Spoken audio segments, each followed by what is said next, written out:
following on from last night, there was one thing that I forgot to show you guys, and it is quite a little handy thing. So I was showing you about them saucepans, and I forgot my shiny trivet.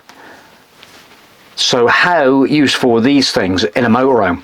I love it because you're always kind of like looking for somewhere, that hot saucepan, the hot kettle, where do you put it down? So we quite often are using this one, especially when we're cooking and stuff like that.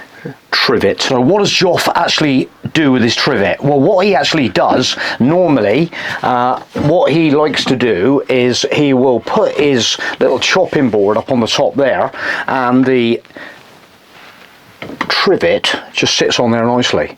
So it's that little transfer station, you know, where we're getting our condiments down from up in the cupboard, passing them onto the table, leaving stuff up here. Oh, by the way, I've got something. So something is missing from this area is our coffee machine, which is my little moral dilemma. But we'll come back to that in a second. But anyway, so there is the trivet in the position on our camper board. So it doesn't have to be on a camper board. It can be transferred down onto the table. It can be transferred onto the sink area, because that's the infill for the sink.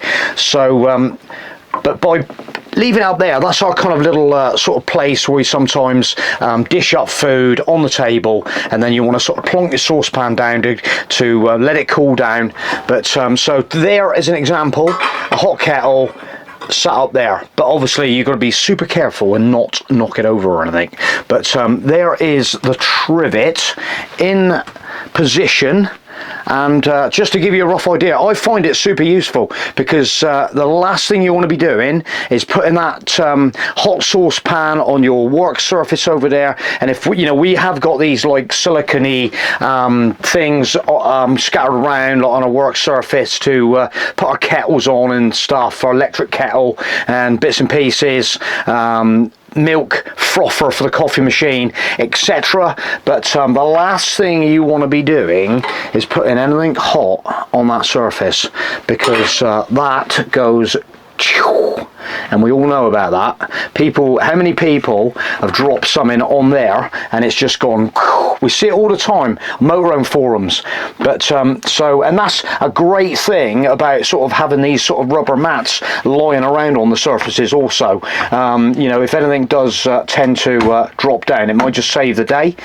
So that is the trivet. And then in the meantime, Caroline was saying, if you're going out in the motorhome, can you take the tea towel out from the back of the fridge and bring it in the house, because it's probably soaked up all that condensation now. So this is how we kind of leave. You're always seeing when I do videos, our fridge is normally in this kind of like dormant state. We literally so there is a few cans of Coke still lying around from the weekend's festivities, but we normally vent it out like this. The drawer is open at the bottom slightly just to hold the door in position, and the freezer flap is down just to hold basically keep the door open in position and vent out the freezer.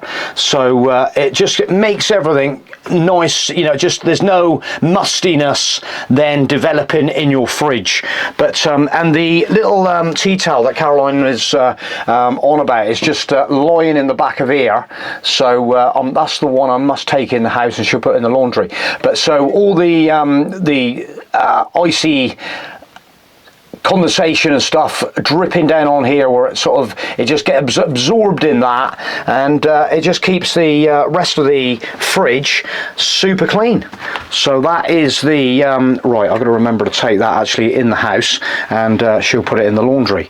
But coffee machine. So our coffee machine is located in the bottom drawer. Let me just put the camera down and grab it out for a second. So as you know, this is the Nespresso coffee machine that we haven't had that long, to be honest. This is the Versio Virtue. So this, yeah, anyway, we're not doing a language lesson tonight, Joff. We're actually doing about these pods. So what happened with us on the last trip, we were kind of using it, but not as much as the smaller one, if you know what I'm saying. It just didn't, and I sort of said to Caroline one day, do you think this is working as well as the smaller pod style? And she sort of said, yeah, I don't sort of kind of think it seems so handy. Yeah, so the dilemma I've kind of got with this machine, it'll be just interesting to see how people, what sort of coffee machines. We love our coffee machines. What type of coffee machine are you using? Let us know in the comments. So the thing is, these bigger pods only come from Nespresso shops, and we're kind of like, we do occasionally like that choice of, especially when you're abroad, when you get in a supermarket or something, and hello, they got some different styles here. Should we pick up some of them? We're getting a little bit low, and you need more stock. We've still got a fair few of these, so I'm not sure whether we're going to just try and use them all up, but I think we are going to go back to a smaller one, a smaller machine. This one here seems a little bit more bulky to pack away, and you know what it's like, you just want something easy to stow away, and the smaller machine I think was a better machine for like stowing away easy.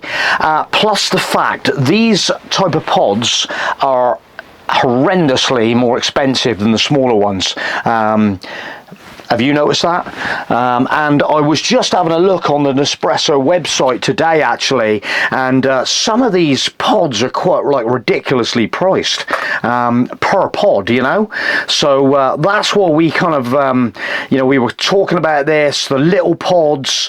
You can have yeah, it just seems more convenient. It just seemed more convenient. I was using the other machine a lot more, and I think if you get in that situation where it becomes a little bit of a bind to get it out of the position you're storing it, you're not going to use it so much.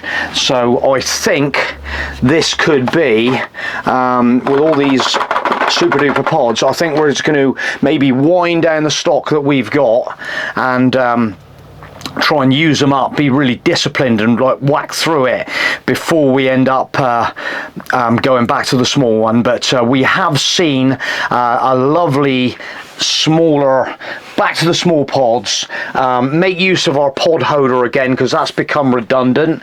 Yeah, what do you think? It'd be very interesting to see what people think of this video as regards these coffee machines. They knock these out. The thing is, we picked this up for under 50 quid, so it's under 50 pounds for this machine. And you know, the thing is, Nespresso then, I think they're just recouping the money with these pods here, you know, the price you're paying for them, and you've got to go back to Nespresso to get them. So I think, and we've still got our beautiful milk frother. It's a great, you know, it's a great setup. When we get it set up, it just works so well on the camper board. The lovely, you know, it just makes a nice little coffee. And it looks good. It's nice to have a machine up there, and it's just when we get somewhere and get on electricity, just pop it up there, and you just like boop, and fill it up with water. But yeah, I think that's what we're going to end up doing. But it just didn't seem to work out as well as the smaller pod machine. So leave us a comment on that, and I think.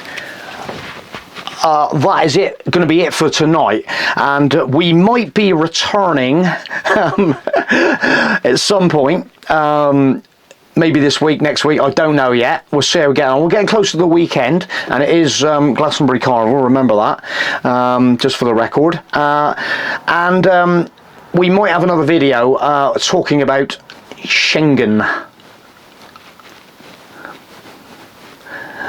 What do you get ready for it? So I'm going to leave the video there. I'd love to hear your comments on the Virtuo machines as opposed to the smaller machines. What sort of machine do you? Drop us a comment. We'll talk about it. What do you think? We'll catch you again on the next one.